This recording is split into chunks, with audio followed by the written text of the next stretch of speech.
अवकाळी आणि गारपिटीमुळे शेतकऱ्यांचं झालेलं नुकसान त्याचा संपूर्ण आढावा घेण्यात आला आणि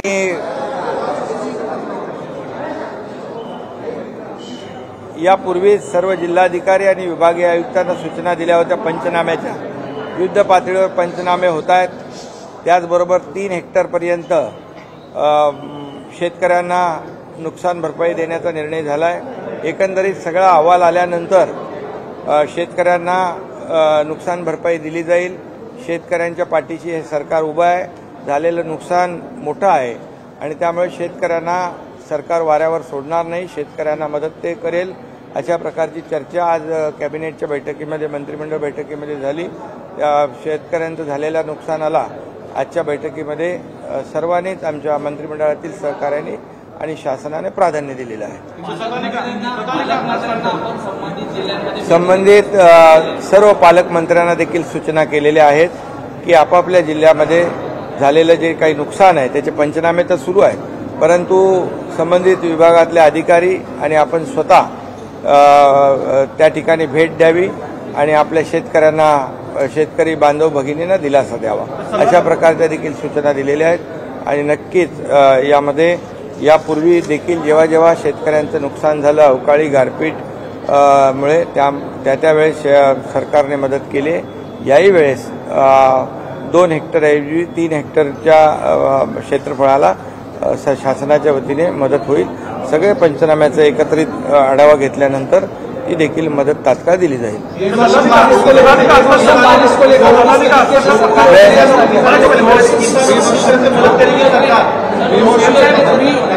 शेतकऱ्यांसाठी मदतीची भाषा करता आहे, पण दुसऱ्या विरोधी गटाकडून वारंवार आपल्यावर खालच्या भाषेत टीका केली जाते आहे आणि आता तर गुन्हा देखील दाखल केला गेलेला आहे। वारंवार ही खालच्या भाषेतली टीका आपण किती वेळ सहन करणार? मी माझं काम करतो, सरकार म्हणून लोकांच्या हिताचे निर्णय घेण्याचं काम आम्ही करतो। ते संस्कृती बाळासाहेबांचे विसरलेत, बाळासाहेबांची शिकवण विसरलेत आणि त्यांना त्यांच्या पायाखालची वाळू सरकली आहे आणि त्यामुळे त्यांचा एक कल्ली कार्यक्रम आहे आरोप करणं, खालच्या पातळीवर जी भाषा वापरणं ही आमच्या संस्कृतीमध्ये नाही। आणि या महाराष्ट्रातली जनता सुज्ञ आहे, महाराष्ट्राला एक संस्कृती आहे, परंपरा आहे आणि मी कालही म्हणालो होतो जे घरात बसून काम करत होते, फेसबुक लाईव्ह वरून काम करत होते, त्यांनी माझ्यासारख्या मुख्यमंत्री कार्यकर्त्याला अशा प्रकारचं शिकवणं हे मला वाटतं आणि म्हणूनच मी सांगतो या महाराष्ट्रातली जनता सुज्ञ आहे। त्यांच्या बाबतीमध्ये खुद्द शरद पवार साहेबांनी देखील आपल्या पुस्तकामध्ये कार्यपद्धतीबद्दल लिहिलेलं आहे। त्यामुळे मी जास्त बोलू इच्छित नाही, एवढंच मी सांगू इच्छितो की हे सरकार काम करणारं आहे, शेतकऱ्यांच्या पाठीशी उभं राहणार आहे, घोषणा करून फसवणारं नाही। मागच्या सरकारमध्ये मागच्या मुख्यमंत्र्यांनी केलेल्या घोषणा या आम्ही शेतकऱ्यांना जे रेग्युलर कर्जफेड करत होते 50,000 इन्सेंटिव्ह देण्याचा जो निर्णय मागच्या सरकारने घेतला, पण पैसे देण्याचं काम आम्ही केलं। 2 हेक्टरचे 3 हेक्टर करण्याचा निर्णय आम्ही घेतला। NDRFच्या दुप्पट देण्याचा निर्णय आम्ही घेतला। सततच्या पावसामुळे होणारं नुकसानीमध्ये धरण्याचा निर्णय आम्ही घेतला। अशा प्रकारचे अनेक निर्णय सरकारने घेतले। 1 रुपयामध्ये पीक विमा देण्याचा निर्णय आपल्या सरकारने घेतला। त्याचबरोबर केंद्र सरकारचे मोदी साहेबांचे 6,000 रुपये वर्षाचे शेतकऱ्याला देण्याचा निर्णय जो आहे त्याच्यात 6,000 रुपये आणखी राज्याचे टाकण्याचा निर्णय आपल्या सरकारने घेतला। त्यामुळे शेतकऱ्यांच्या पाठीशी उभं राहणारं सरकार आमचं आहे।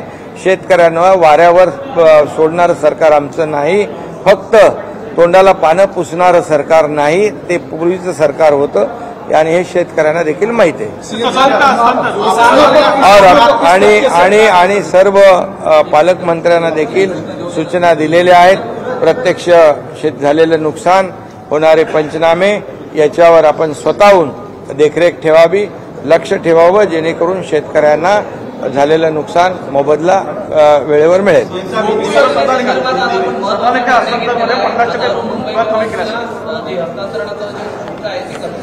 हा गृहनिर्माण विभागाचा आजचा मोठा निर्णय आहे. झोपडपट्टी पुनर्विकास योजना जी आहे त्याच्यामध्ये जे आपलं हस्तांतरण शुल्क आहे त्याच्यामध्ये 50% सवलत दिलेली आहे.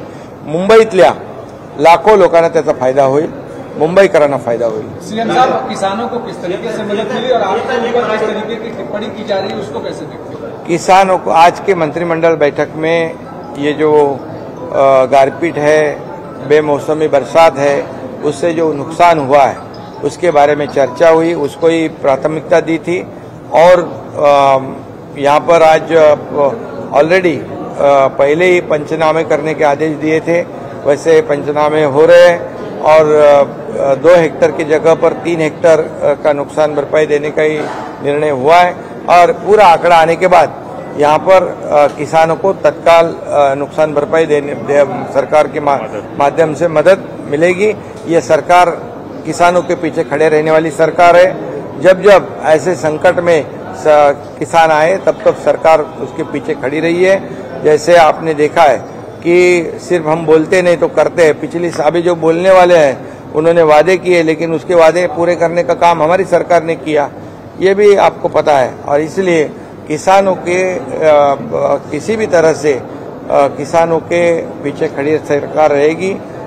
इसके लिए 1 रुपया में पीक बीमा योजना भी हमने कर दी है. ये जो बेमौसमी बरसात हो रही है उसके बारे में पंचनामे शुरू है. जितनी भी मदद सरकार किसान को करे बिल्कुल सरकार करे. निचली स्तर की जो टिप्पणी आपके ऊपर की जा रही है, लगातार आप शब्दों के उपयोग किए जा रहे हैं, अभी उनके पास दूसरा कुछ काम है नहीं. टीका टिप्पणी करना, गाली गलौज करना, ये महाराष्ट्र की संस्कृति नहीं है. ये महाराष्ट्र को शोभा देने वाली बात नहीं. ये बाबा साहेब ठाकरे जी की शिकवण नहीं है, ये सीख नहीं है.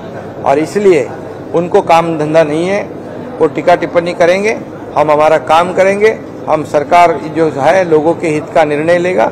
और जो घर बैठने वाले लोग हमारे ऊपर क्या टिप्पणी करेंगे, जिनके बारे में खुद शरद पवार जी ने भी लिखा है उनकी कार्य पद्धति के बारे में, उनके बारे में मैं क्या कहूँगा. और ये जेलसी है, ये बहुत ही पैरों तली जमीन खिसक गई है. आज जो ग्राम पंचायत में जो चुनाव में जो नतीजा आए उनसे उनको पता चला है कि वो कहाँ पर है. और इसलिए वो कितनी भी टिप्पणी करे निचले स्तर की, ये महाराष्ट्र की जनता बहुत ही समझदार है. हम हमारा काम करेंगे, हम वो जो टिप्पणी करेंगे, आरोप करेंगे, उसके कामों में से उत्तर हम देंगे और जनता उनको बराबर उनकी जगह दिखाएगी. प्रधानमंत्री ने प्रयास किए और टनल से 41 मजदूरों को बाहर निकाला गया, लेकिन कांग्रेस के नेता इस पर आरोप लगा रहे हैं.